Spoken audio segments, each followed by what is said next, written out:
어떠한 선택을 하더라도 위법하게 되거나 아니면 위험하게 되거나 이제 둘 중에 하나인 거거든요.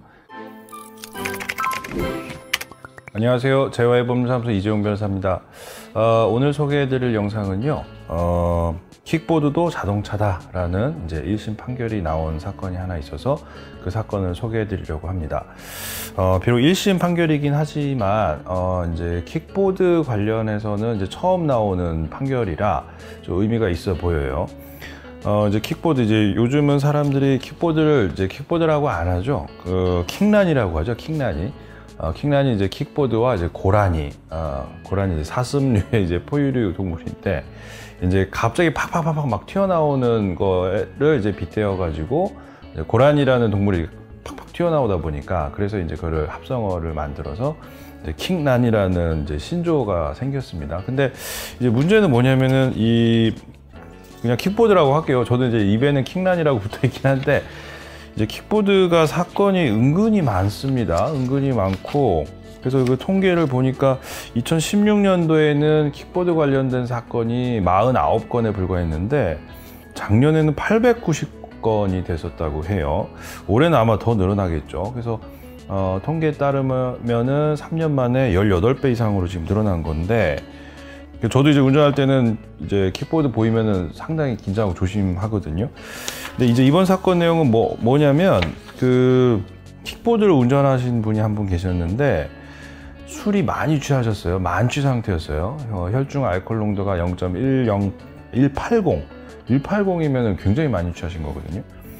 근데 이제 이렇게 만취 상태에서 킥보드를 운전을 했고, 그 와중에 이제 보행자를 치게 된 거예요. 그래서 그분이 이제 전치 2주의 상해를 입으셨는데, 결국에는 이제 검찰에서 이제 두 가지 혐의를 적용해서 기소를 했습니다. 한 가지는 이제 도로교통법 위반, 그러니까 음주운전으로 기소를 했고, 한 가지는 그 자동차 손해배상보장보호법. 그 뭐냐면은 이제 차량을 운전할 때는 항상 보험이 들어져 있어야 되지 않습니까? 보험을 들지 않으면은 이제 형사처벌을 받게 되거든요.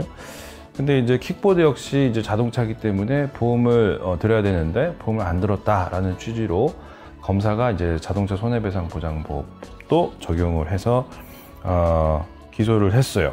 근데 이제 재판부에서 판결을 했는데, 재판부에서도 이제 킥보드가 과연 자동차로 볼 수 있느냐, 이제 이거부터 먼저 판단을 해야 되는 거거든요.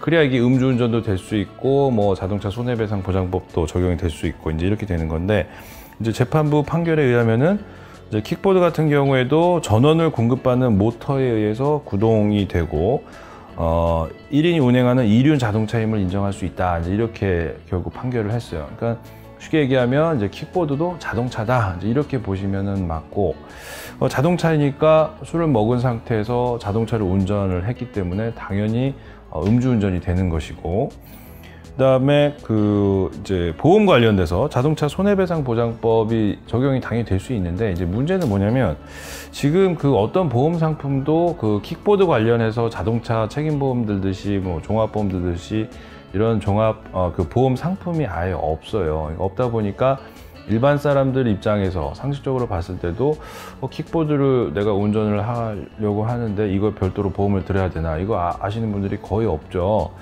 아마 뭐 법조인들 중에도 그 모를 사람이 상당히 많겠죠. 저도 솔직히 잘 몰랐고, 그러다 보니까 이런 이제 그 의무보험이라고 하는데, 의무보험 상품이 개발이 안 된 상태에서는 킥보드 운행자를 자동차 손해배상보장법 위반으로 처벌할 수는 없다. 이제 이렇게 판결을 했어요. 그래서 사실 조금 굉장히 합리적인 판결로 보입니다.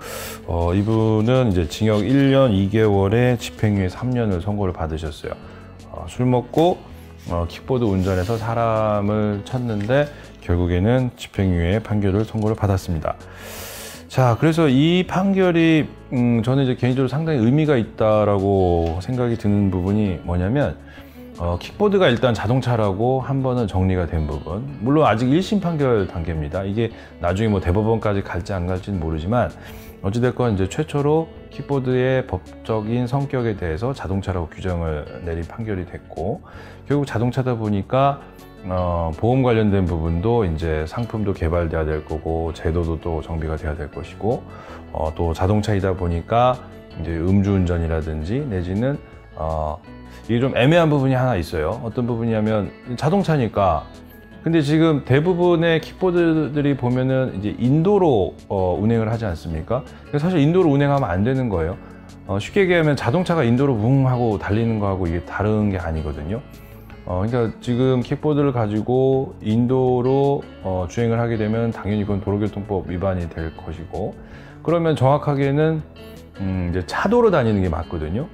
근데 차도로 다니면은 이제 사실 굉장히 위험해요. 차들이 뭐 60km, 80km, 100km 이렇게 달리고 있는데 거기서 이제 킥보드가 가고 있으면 킥보드가 대부분 뭐 20km 뭐 이렇게 되는데 굉장히 위험하죠. 그리고 또 오토바이도 위험하지만 킥보드 같은 경우에는 사람이 거의 뭐 그 킥보드와 사람이 거의 한 몸이 되기 때문에 이건 뭐 접촉이 일어나는 순간 거의 이제 사망 사고까지 갈 가능성이 굉장히 높아서 사실 현실적으로도 도로로 운행을 하게 한다라는 게 지금 현재 법률상으로는 이제 도로로 운행하는 것이 맞지만 너무나 이제 위험한 상황이 발생을 할 수 있고, 어떻게 보면 극단적으로 표현하면 이제 법률이 일반 국민들을 오히려 위험에 처하게 만드는 이런 상황이 될 수 있는 거거든요. 그래서 지금은 분명히 이제 입법에 대한 어떤 정비가 반드시 필요해 보입니다. 현행법으로는 도로로 내몰아야 되는데 이건 너무나 위험한 상황이 발생할 거고, 그렇다고 인도에서 계속 운행하자니 자동차인데 자동차가 어떻게 인도에 다닙니까? 그러면 또 이 킥보드를 아예 그러면은 자전거처럼 전용 도로를 또 따로 만들어야 되느냐? 그게 또 쉽지는 않을 거예요. 또 굉장히 많은 예산이 또 들어갈 거고, 사실은 지금 도로교통법이라든지 여러 다른 이제 고시라든지 이제 정비가 필요한 상황이 명백해 보이는데 과연 이게 어떻게 정비가 될지 모르겠어요. 지금 현행법상으로는 도로로 내몰아야 되는데 또 인도로 가자니 또 어렵고, 그래서 뭐 제일 이제 안전한 방법은 제도가 정비될 때까지 안 타는 게 제일 안전하긴 합니다. 현행 법상으로는 어떠한 선택을 하더라도 위법하게 되거나 아니면 위험하게 되거나 이제 둘 중에 하나인 거거든요. 그래서 가장 이제 명확한 답은 그럼 나는 어떻게 해야 되느냐? 안 타는 게 제일 좋습니다. 지금 단계에서는. 그래서 뭐 제가 지금 이게 무책임한 말일 수도 있는데 제도가 정비될 때까지는 굉장히 위험한 상태가 될 수 있기 때문에 현재 상태에서는 안 타시는 게 가장 안전하지 않을까라는 생각이 들고, 하루빨리 이 관련된 도로교통법이라든지 제도가 좀 정비가 됐으면 좋겠어요. 그래서 향후에 이제 관련된 제도가 또 정비가 되면 이제 후속 영상으로 또 안내를 해드리도록 하겠습니다. 네, 오늘 얘기는 여기까지입니다. 감사합니다.